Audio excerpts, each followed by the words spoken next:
नमस्कार, मैं GK Verma Navjagran GK GS channel में आप सबों को स्वागत है। आज मैं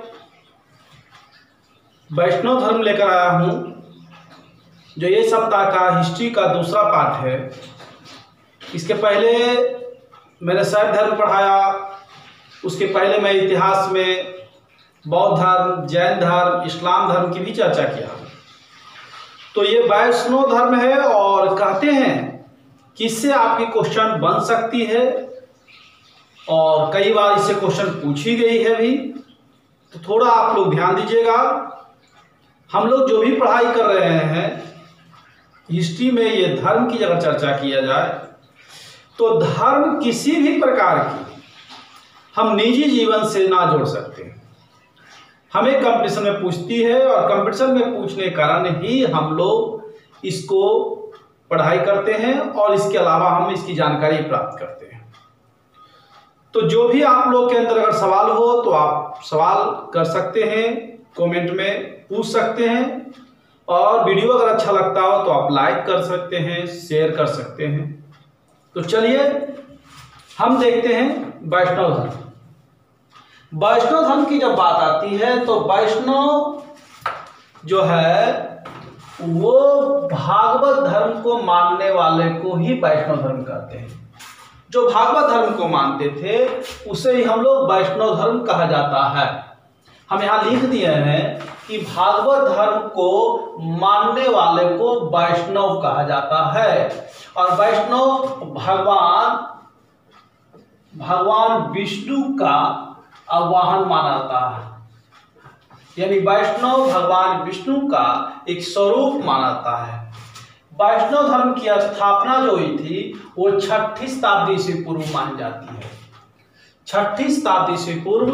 और कहते हैं कि वैष्णव धर्म के संस्थापक के रूप में श्री कृष्ण को ही माना जाता है, स्वयं श्री कृष्ण जो मथुरा निवासी है। साथ ही ये भी कहते हैं कि वैष्णव धर्म की जानकारी उपनिषद से हमें मिलती है।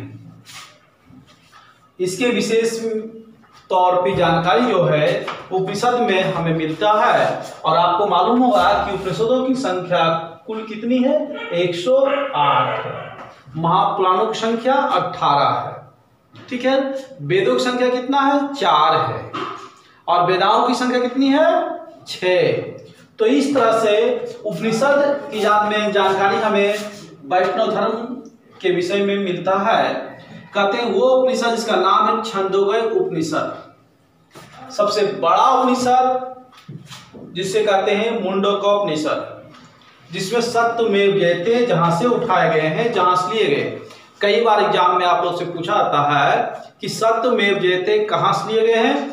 ऑप्शन में रामायण भी रह सकता है, गीता भी रह सकता है, भागवत गीता, मुंडकोपनिषद भी रह सकता है, और इसके अलावा भी आप लोग को अगर कहा जाए तो महाभारत या बौद्ध धर्म का किसी भी प्रकार का दे सकता है। 4 ऑप्शन आप लोग को दे सकता है, वो आपको कंफ्यूजन करती है।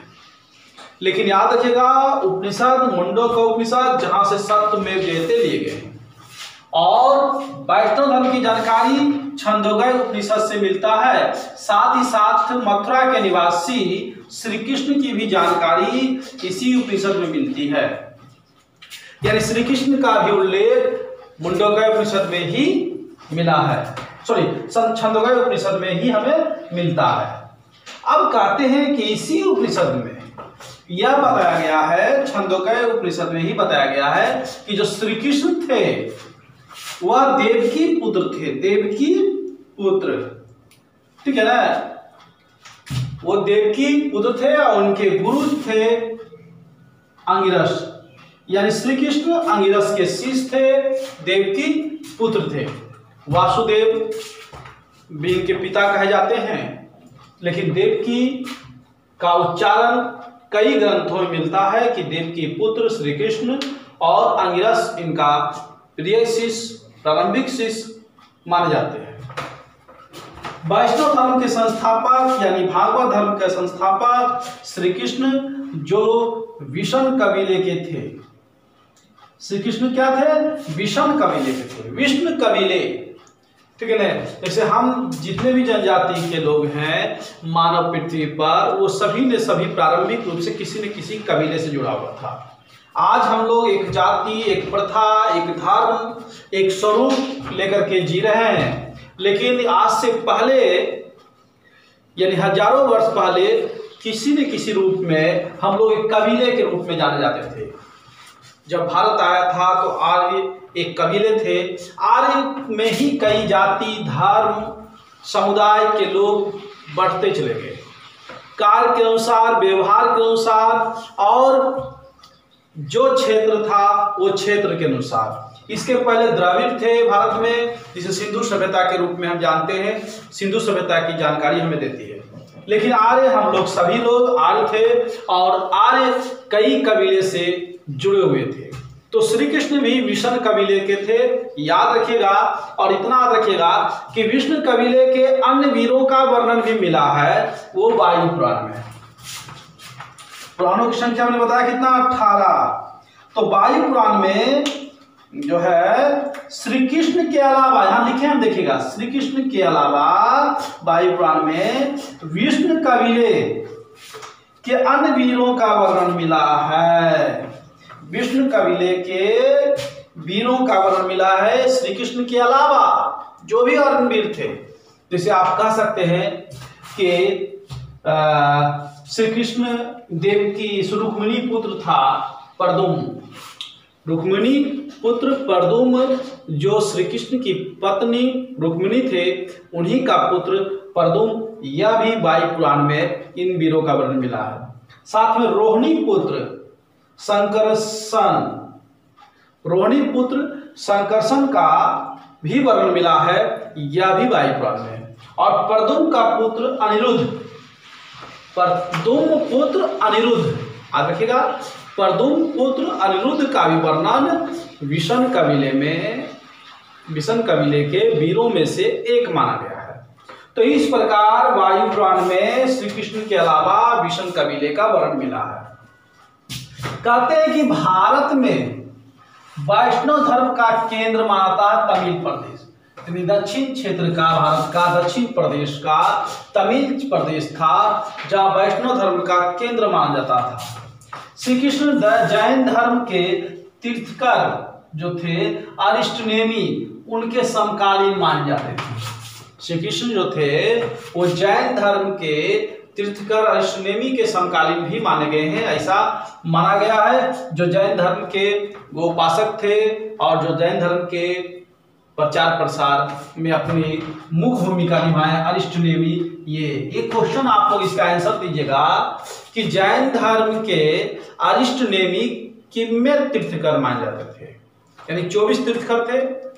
पहला तीर्थकर ऋषभदेव थे, इस तरह से 28वां पार्श्वनाथ भी थे और 24वां महावीर थे। लेकिन जैन धर्म मैंने पढ़ाया, काफी डिटेल में मैंने पढ़ाया। अगर आप लोग को इसकी पूरी जानकारी है तो अच्छी बात है, अगर नहीं है तो आप प्ले लिस्ट में जाकर के जो है प्राचीन हिस्ट्री में जाकर के देखें, उस जैन धर्म को मैंने पढ़ाया और डिटेल किया था। तो अरिष्टनेमी, आपको बताना कि अरिष्टनेमी जैन धर्म के कितने तीर्थकर थे। ठीक है, तो चलिए नेक्स्ट चलते हैं।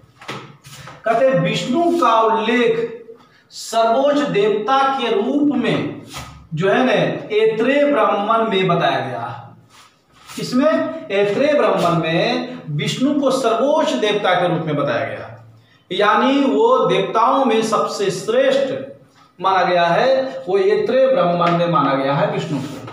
कहते हैं मत्स्य पुराण में विष्णु को 10 अवतारों का भी वर्णन मिलता है। यानी विष्णु, आप लोग भी पढ़े होंगे संस्कृत में, मैंने भी पढ़ा 10वां में पहले चलती थी, जिसमें विष्णु के 10 अवतारों का भी वर्णन मिला था। तो आज से बहुत पहले हमने पढ़ चुका है और आज भी याद रखिएगा कि मत्स्य पुराण में विष्णु के 10 अवतारों का वर्णन मिला है। जैसे मत्स्य, कुरु यानी वराह, कुरु मतलब कछुआ, मत्स्य मतलब मछली, बरा मतलब सुअर, नृसिंह यानी नरसिम्हा अवतार, वामना अवतार यानी बौना, परशुराम अवतार, ठीक है, राम अवतार, बलराम या कृष्ण कहते हैं, बुद्ध अवतार, 10वां कलिक अवतार। तो इस तरह से 10 अवतार मत्स्य पुराण में विष्णु का उल्लेख मिलता है। इन 10 अवतारों में सबसे श्रेष्ठ, सबसे प्रिय अवतार वराह अवतार माना जाता है। ये अवतार तीसरा अवतार विष्णु का तीसरा अवतार सबसे प्रिय महत्वपूर्ण माना जाता। अब ऐसा क्यों? वराह यानी सूअर का अवतार जब कहते हैं हिरण्यकश्यप का बड़ा भाई हिरण्यकश्यप था, जिन्होंने पृथ्वी को अपने जो है तपोबल के माध्यम से पाताल लोक में चला गया था लेकर, तो उसी समय विष्णु ने बड़ा अवतार लिया, अब पृथ्वी को पाताल लोक से ये स्थल पे लाने काम किया, समान जनजाति को स्वरूप देने काम किया। तो ये इसलिए तीसरा अवतार विष्णु का सबसे प्रिय अवतार माना जाता है। और ये हम लोग धार्मिक ग्रंथों के माध्यम से बता रहे हैं, पढ़ रहे हैं, और ये हमारे एग्जाम में पूछती है, इसलिए हम लोग ध्यान दे रहे हैं। परीक्षाओं में कई बार पूछ चुका है कि विष्णु के 10 अवतार का वर्णन किस पुराण में मिला है, तो मत्स्य पुराण में। विष्णु के सबसे 10 अवतारों में से सबसे प्रिय अवतार कौन सा माना गया है, तो बड़ा अवतार। विष्णु के श्री कृष्ण अवतार केमा अवतार माना गया है, तो 8वां अवतार। तो इस तरह से आपको थोड़ी सी ध्यान देगा। श्री कृष्ण 8 भाई थे, देवकी नंदन ये 8वां पुत्र थे, और विष्णु के अवतार भी 8वां थे। तो ये आपको थोड़ी सी जो है ना कंफ्यूजन दूर करने के लिए ये ध्यान देना होगा। तो चलिए नेक्स्ट कहते हैं कि दक्षिण में वैष्णव संतों को अलवार कहते हैं। दक्षिण भारत में वैष्णव संत जो थे उसमें अलवार कहते हैं। एक चीज और हम कह रहे हैं कि इसमें से 10 अवतार का तो वर्णन किया गया है, लेकिन कहीं कहीं 39 अवतारों का भी वर्णन मिला है विष्णु के। यानी ब्रह्म ग्रंथों में विष्णु के 39 अवतार का वर्णन मिला है। कितना? 39 अवतार। मत्स्य पुराण में 10 अवतार का है, आप लोग भी जानते हैं, हम लोग भी पढ़े हैं, लेकिन ब्रह्म ग्रंथों में 39 अवतार विष्णु का मिलता है। ठीक है। एक चीज और कहते हैं, गुप्त काल में विष्णु का जो 10 अवतार था उसे 10 अवतार मंदिर भी कहा गया है। 10 अवतार मंदिर जो विष्णु के 10 अवतार हुआ था, उन 10 अवतार मंदिर ये गुप्त काल में बनाए गए थे। और ये देवगढ़ झांसी में पड़ता है। कहाँ? देवगढ़ ये झांसी में, उत्तर प्रदेश। देवगढ़ झांसी में पड़ता है। साथ ही हम ये भी कह सकते हैं कि वैष्णव धर्म का चरम स्थिति यानी व्यापक प्रचार प्रसार गुप्त काल में होती है। गुप्त काल में सबसे ज्यादा इसका जो है ना प्रचार प्रसार और इसको चरम स्थिति को देखने को मिला है, यानी पूर्ण रूप से। तो वैष्णव धर्म मुख्य रूप से श्री कृष्ण पर डिपेंड करता है। अब बात आपको कभी कभी आता है कि वैष्णव संत कौन कौन से आते हैं। एग्जाम में कई बार पूछते हैं कि वैष्णव संत, तो थोड़ी सी वैष्णव संतों के भी विषय में आप लोग याद रखिएगा, क्योंकि कई बार वैष्णव संत आपको एग्जाम में पूछ देती है और आपको कंफ्यूजन होती है। तो वैष्णव संत जो थे उसका नाम आप सुने शंकराचार्य। कौन थे? शंकराचार्य। ठीक है ना। और इसके अलावा वल्लभाचार्य भी थे, और रामानुजाचार्य